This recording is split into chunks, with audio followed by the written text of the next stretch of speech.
the security forces most wanted list for years. Dozens of cases, including murder, attacks on security forces, extortion and IED blasts,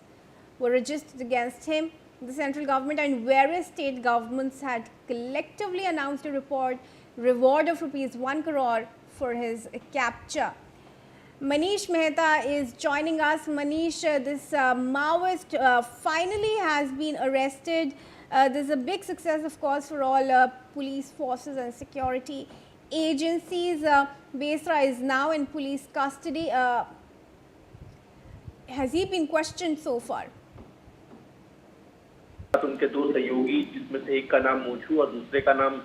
गौरव है, उन्हें भी arrest किया गया है और लगातार उनसे पूछताछ जो है गुप्त स्थान पर चल रही है। इस मामले में कुछ देर पहले झारखंड की जो डीजीपी है दरास्ता मिश्रा, उन्होंने भी प्रेस कॉन्फ्रेंस करके पूरे मामले पर जानकारी दी है। लेकिन मिसिर बेसरा की गिरफ्तारी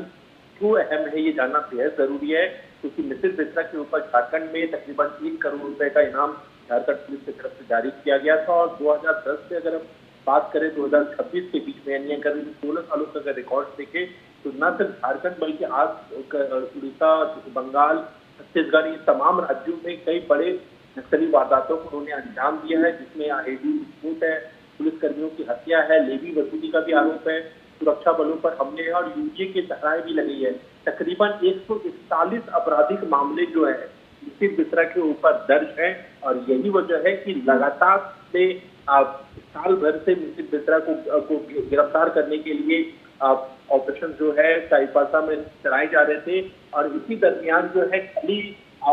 मिसिर बेसरा के काफी करीबी जो लोग थे, जिसमें से 16 नक्सलियों ने सरेंडर किया था, उसके बाद से ये माना जा रहा था कि मिसिर बेसरा जो है अब ज्यादा दिन से बच नहीं पाएगा और उसके बाद ही मिसिर बेसरा अपना ठिकाना बदलने की कोशिश कर रहा था और इस दरमियान बाद से गिरडी जाने के दरमियान पुलिस को स्पेसिफिक इनपुट मिली थी और उसी दरमियान जो है मिसिर बेसरा को पुलिस ने गिरफ्तार किया है। जी बिल्कुल, इनके साथ जो और माओइस्ट की गिरफ्तारी हुई है, क्या कुछ इनके एजेस हैं, कितने टाइम से एंटी इंडिया ऑपरेशंस कर रहे थे? देखिए, मिसिर बेसरा माओवादी संगठन जो है उसके पुलिस ब्यूरो के सदस्य थे और काफी हम कह सकते हैं कि जो संगठन था उसमें वो काफी हाई लेवल पर उनका एक दर्जा था, पोस्ट भी था, मेंबर थे पुलिस ब्यूरो के और साथ ही साथ न सिर्फ झारखंड बल्कि आस पड़ोस के जो राज्य थे, चाहे उड़ीसा, बंगाल या फिर छत्तीसगढ़ की बात करें, यहाँ पर कई बड़ी घटनाएं जो जिसे माओवादियों ने अंजाम दिया था, चाहे वो पुलिसकर्मियों की हत्या से जुड़ा मामला हो, आईडी विस्फोट करके पुलिसकर्मियों को नुकसान पहुंचाने का मामला हो, इस तरह के कई बड़े मामले में, आपराधिक मामलों में उनका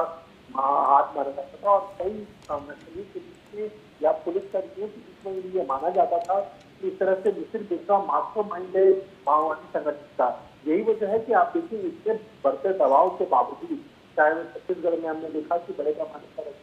कर दिया, बंगाल में दिया, झारखंड में दिया, इसके बावजूद मिसिर बेसरा जो है पुलिस को सरेंडर करने के लिए तैयार नहीं थे, उसके करीबियों ने भी सरेंडर कर दिया, लेकिन इसके बावजूद मिसिर बेसरा फाइट करने की कोशिश कर रहे थे। लेकिन उनके करीबियों से ही जो पुलिस को स्पेसिफिक इनपुट मिले हैं, उसके आधार पर मिसिर बेसरा को गिरफ्तार किया गया है। अब मिसिर बेसरा वो आदमी है जिसके ऊपर 141 मामले, 141 क्रिमिनल केसेस उसके ऊपर दर्ज है। बिल्कुल एक बड़ा सक्सेस वहाँ सिक्योरिटी फोर्सेस के लिए। मनीष, आपको जुड़ने के लिए धन्यवाद। Now my colleague